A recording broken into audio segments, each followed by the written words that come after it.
Hello, everyone. My guest today is Jeff Epstein. He's an investor, mentor, advisor, and generally a huge fan of tech, sports, and business. Now, along with all this, he is now founder of Onboard.io. That's onboard.io, a B2B SaaS to streamline onboarding for every customer. He previously founded, built, and sold Ambassador, a referral marketing program platform. Jeff, you ready to take us to the top? Yes, absolutely. All right. Listen, we haven't chatted, I don't think, since the Ambassador days. But my gosh, I'll tell you what, there's so many SaaS founders I interview and they say our number one channel, it's affiliates, but it's always difficult to manage the affiliate model. So you played in that space at Ambassador. Close that story out for us. What happened?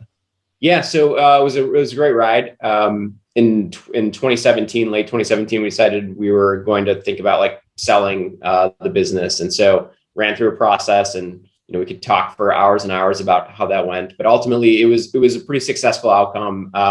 It was bittersweet, of course, but the great news was everyone did fairly well. Obviously, all the shareholders were they received sort of a really nice sort of surprise for many folks from stock, obviously.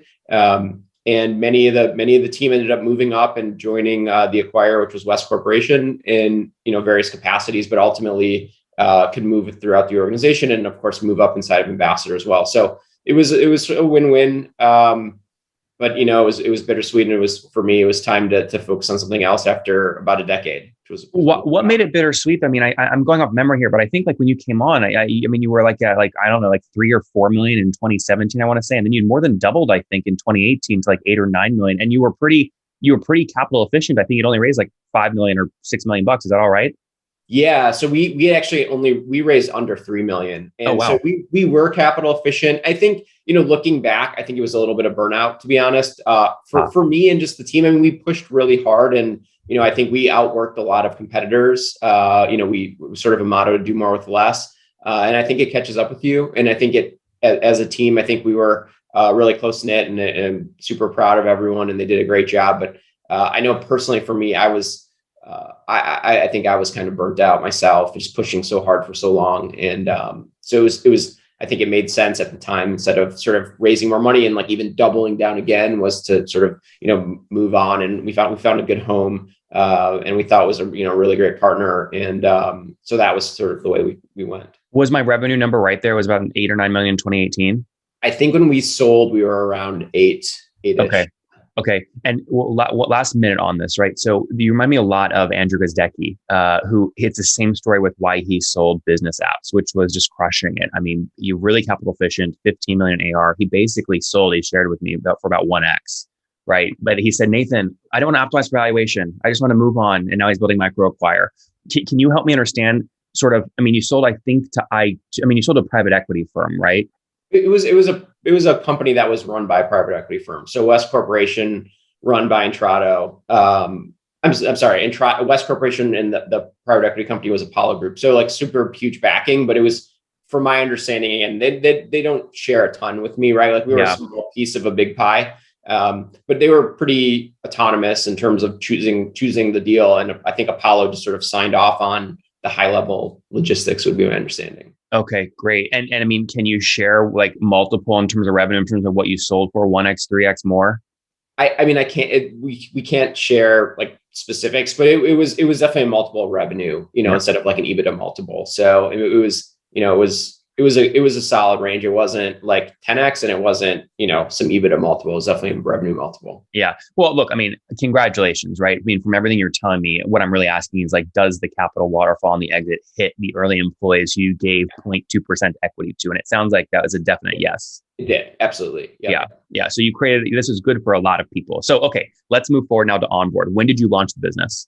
So we launched Onboard in 2020, actually. And it was based on, and sorry, this is when we started. We didn't actually launch until just about a month or two ago. But the concept for Onboard was from our problems and challenges at Ambassador of launching big enterprise companies on our technology. And a lot of people had to do a lot of things and sort of managing that process. Mm-hmm. What were you doing because you exited Ambassador, and you think you said in 2018, right? 2017? 2018. Yep. What'd you do for 2 years? So for 1 year, basically all of 2019, my plan was to just sort of get healthy, sort of like decompress. And I know that's like a super fortunate position to be in, but that was essentially what I planned on doing. I did a little bit of consulting. still talk to folks that were in the business and just help and mentorship and invest in some angel investing. But for the most part, I focused on myself. Yeah.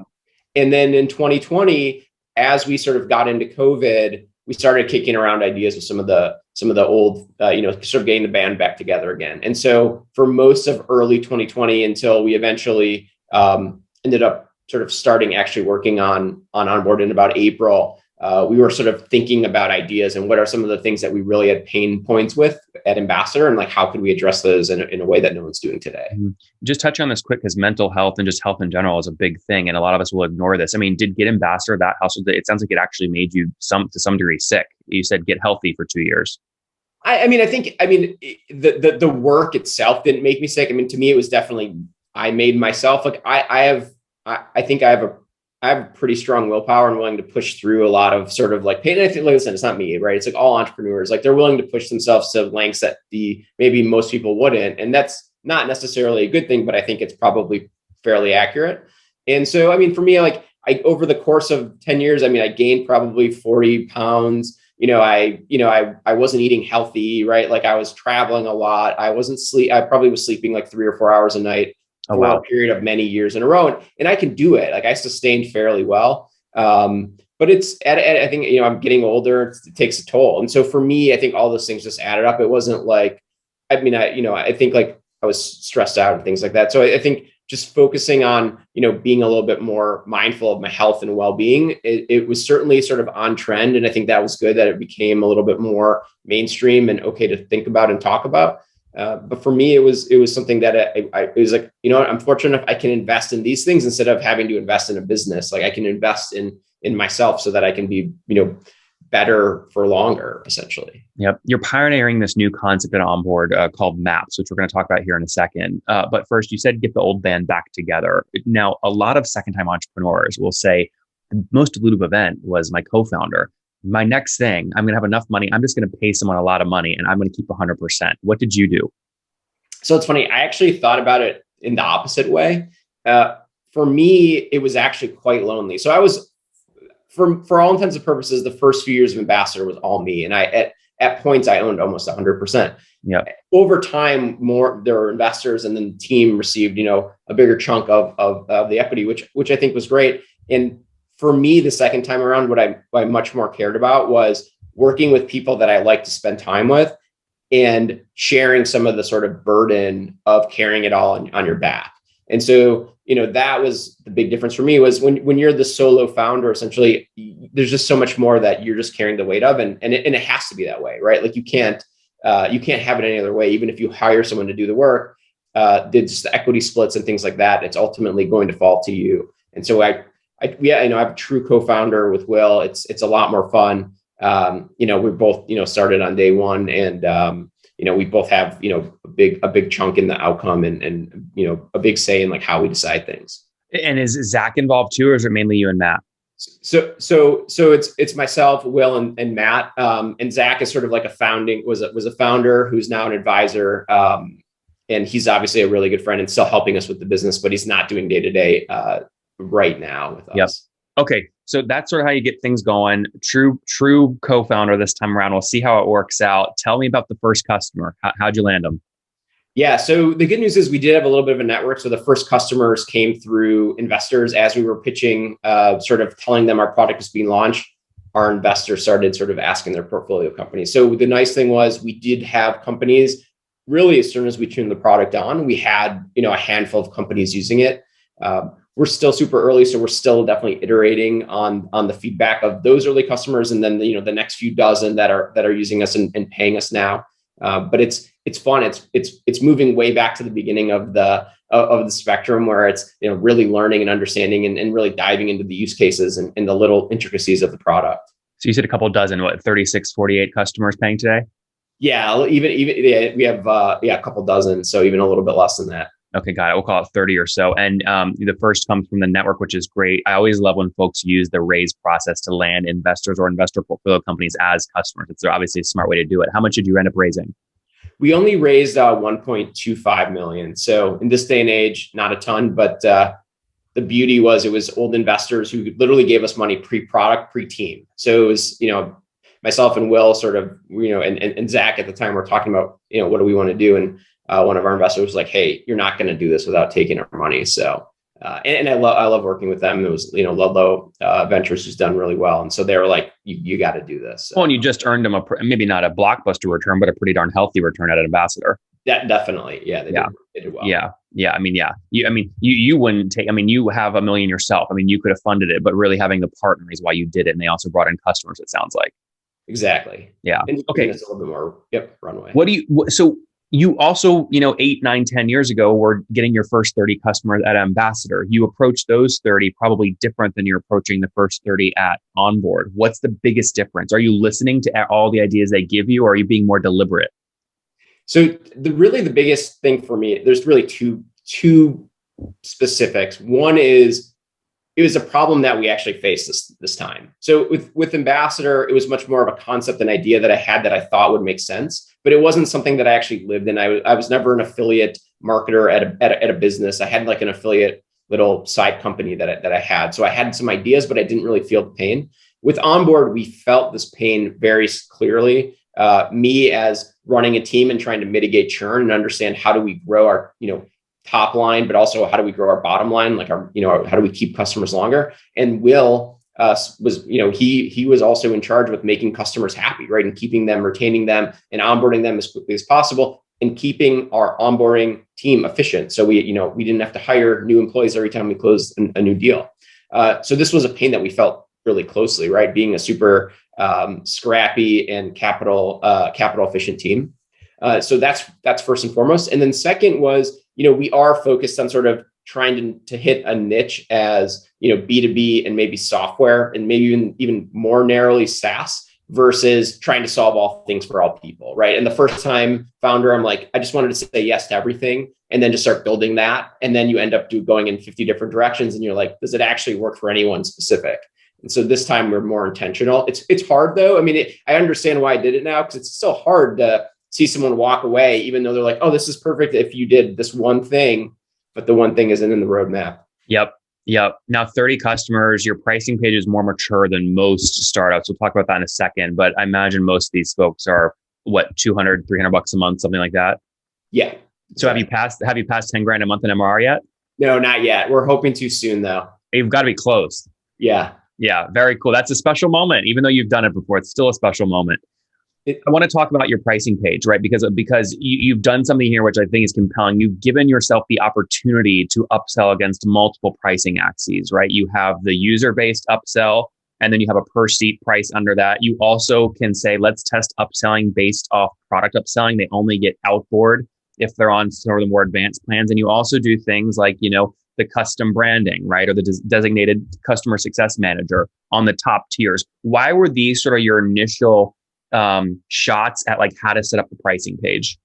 Yeah. So we were thinking about pricing from a couple different perspectives, and the beauty of getting funding earlier in the process versus last time where it was coming out of my pocket was we want to optimize for information and feedback instead of optimizing for revenue. So it's an intentional decision on our side to price much lower than where we expect to be in the next year. And in fact, we've actually already raised our prices once. Yeah.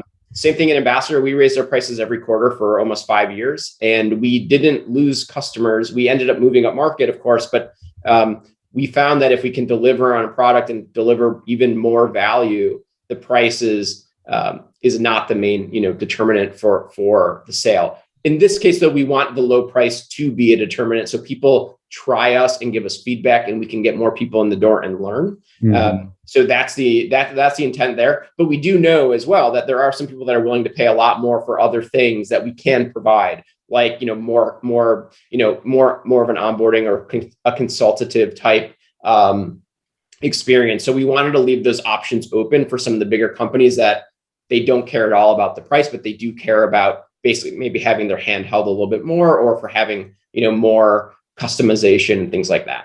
Yeah. Is the customization and the sort of higher touch you can put on these folks, is that going to be the mousetrap that allows you to really differentiate from the Pendos of the world?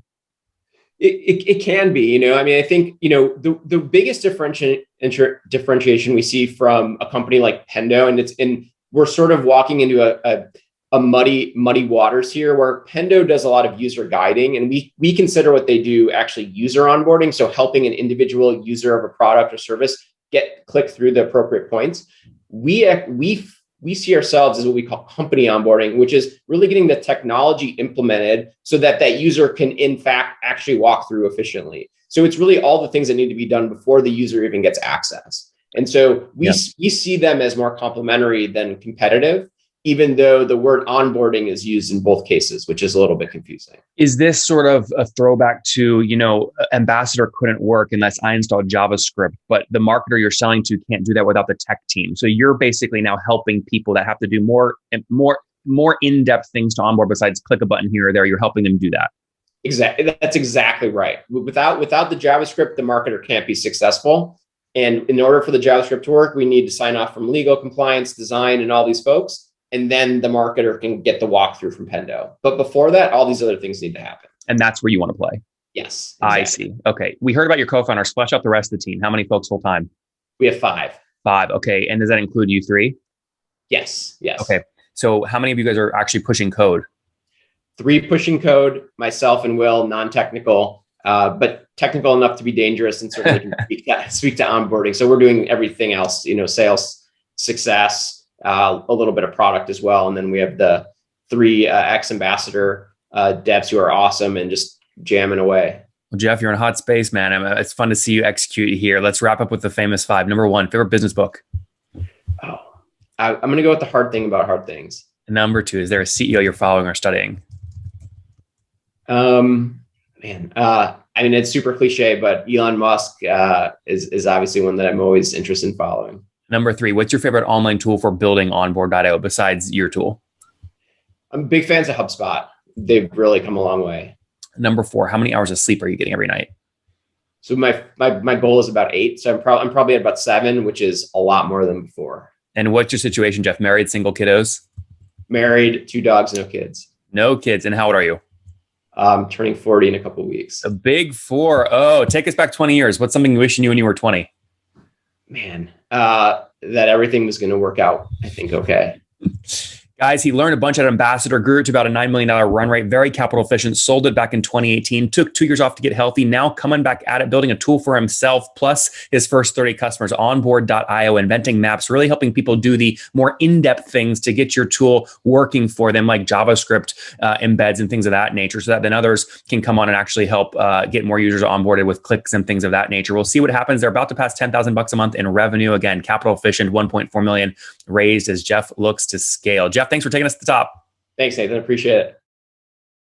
One more thing before you go. We have a brand new show every Thursday at 1 p.m. Central. It's called Shark Tank for SaaS. We call it Deal or Bust. One founder comes on, 3 hungry buyers, they try and do a deal live, and the founder shares back-end dashboards, their expenses, their revenue, ARPU, CAC, LTV, you name it, they share it. And the buyers try and make a deal live. It is fun to watch every Thursday, 1 p.m. Central. Additionally, remember, these recorded founder interviews go live. We release them here on YouTube every day at 2 p.m. Central. To make sure you don't miss any of that, make sure you click the subscribe button below here on YouTube, the big red button, and then click the little bell notification to make sure you get notifications when we do go live. I wouldn't want you to miss breaking news in the SaaS world, whether it's an acquisition, a big fundraise, a big sale, a big profitability statement, or something else. I don't want you to miss it. Additionally, if you want to take this conversation deeper and further, we have by far the largest private Slack community for B2B SaaS founders. You want to get in there. We've probably talked about your tool if you're running a company or your firm if you're investing. You can go in there and quickly search and see what people are saying. Sign up for that at nathanlatka.com/Slack. In the meantime, I'm hanging out with you here on YouTube. I'll be in the comments for the next 30 minutes. Feel free to let me know what you thought about this episode. And if you enjoyed it, click the thumbs up. We get a lot of haters that are mad at how aggressive I am on these shows, but I do it so that we can all learn. We have to counter those people. We got to push them away. Click the thumbs up below to counter them and know that I appreciate your guys' support. All right, I'll be in the comments. See ya.